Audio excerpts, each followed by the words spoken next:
नमस्ते सदा वत्सले मातृभूमि। डिकोडर में आप सभी का स्वागत है।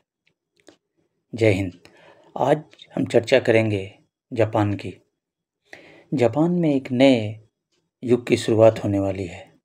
जापान में एक ऐसी प्रधानमंत्री आने वाली हैं, या ये कहें कि अक्टूबर में बन जाएंगी, जो कट्टर राष्ट्रवादी, घोर चीन विरोधी और महान देशभक्त हैं।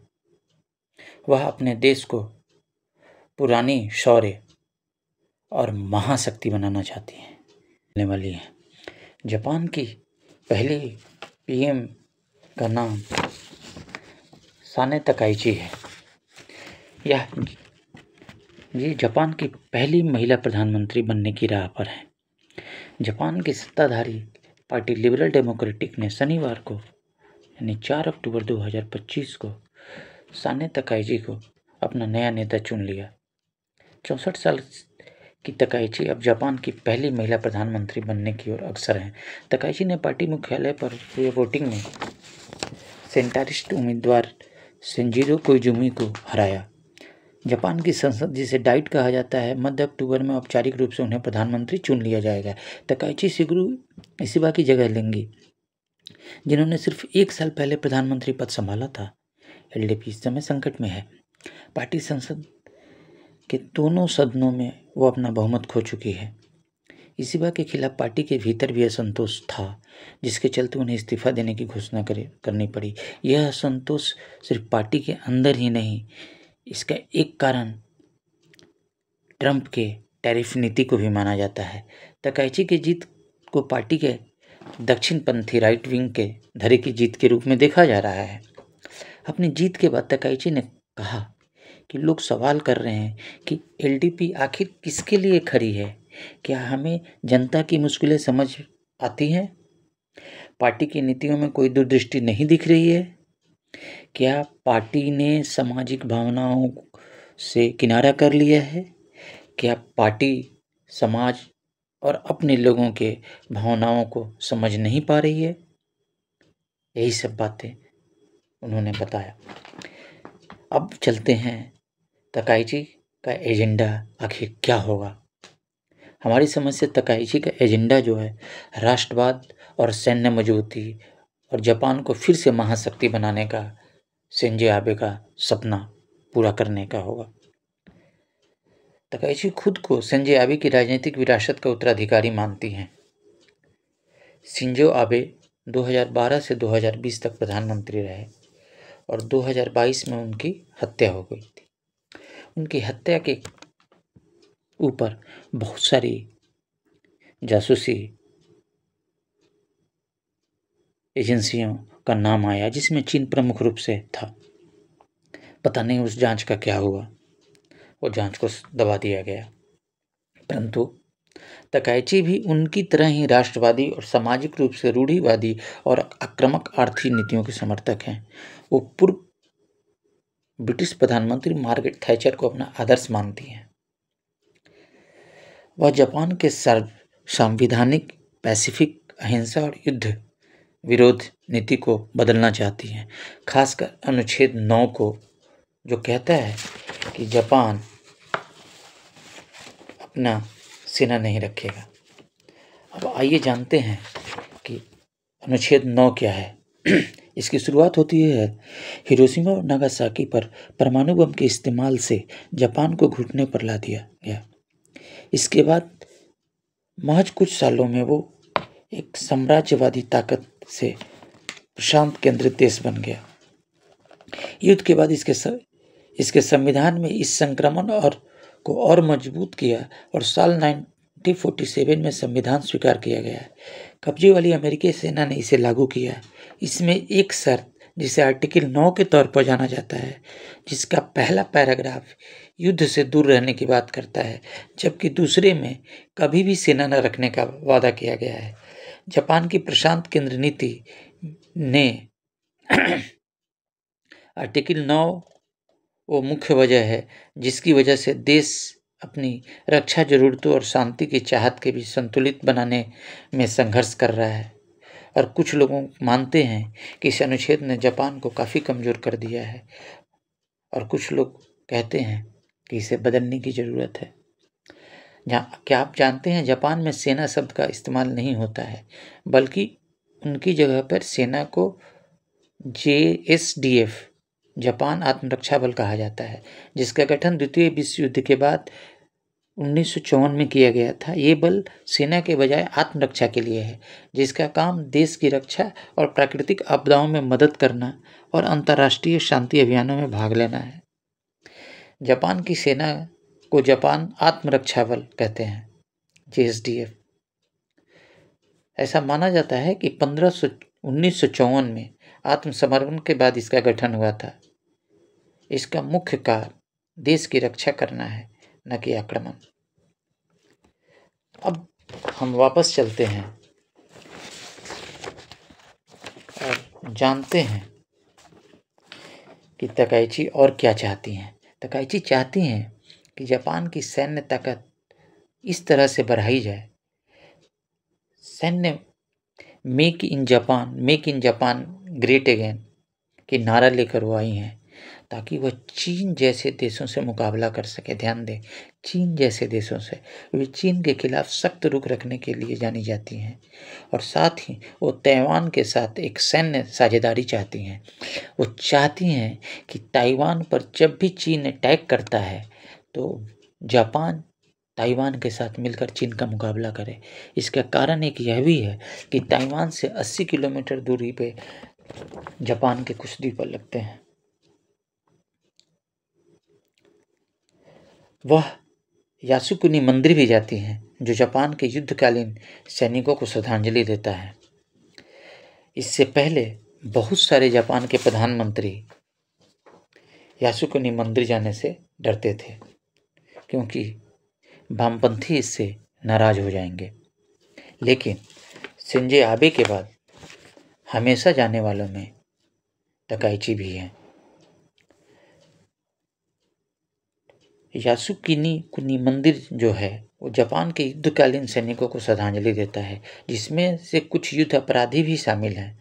चीन और कोरिया जैसे पड़ोसी देश इसे जापान की सैन्यवादी मानसिकता की वापसी मानते हैं। तकाइची मानते हैं कि जापान को अब और युद्ध अपराधों के लिए माफ़ी मांगने की ज़रूरत नहीं है। ध्यान देने वाली बात है कि सामाजिक मुद्दों पर भी तकाइची का अपना एक सख्त रुख है। वह महिलाओं और समलैंगिकों के खिलाफ नहीं होके समलैंगिकों के खिलाफ हैं। वो समलैंगिकों को कोई अधिकार नहीं देना चाहते हैं। तकाइची को वामपंथी मानते हैं कि महिला अधिकारों और लैंगिक समानता की विरोधी मानी जाती है। साथ ही वे शादीशुदा जोड़ों को अलग अलग सरनेम रखने की भी अनुमति के खिलाफ हैं। वो महिलाओं को शाही परिवार के उत्तराधिकारी बनने के अधिकार के भी खिलाफ हैं, और वे समलैंगिक विवाहों के सख्त विरोधी हैं।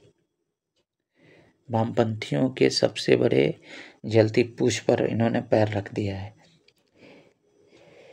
इस कारण से बताया जाता है कि कई महिलाएं प्रधानमंत्री बनने की संभावनाओं में महिलाओं की प्रगति के रूप में नहीं देखती हैं। तकाइची महिलाओं की मुश्किलें और लैंगिक भेदभाव पर कुछ नहीं कहा। इससे संकेत मिलता है कि आने वाला समय कठिन हो सकता है। ऐसा कुछ है नहीं।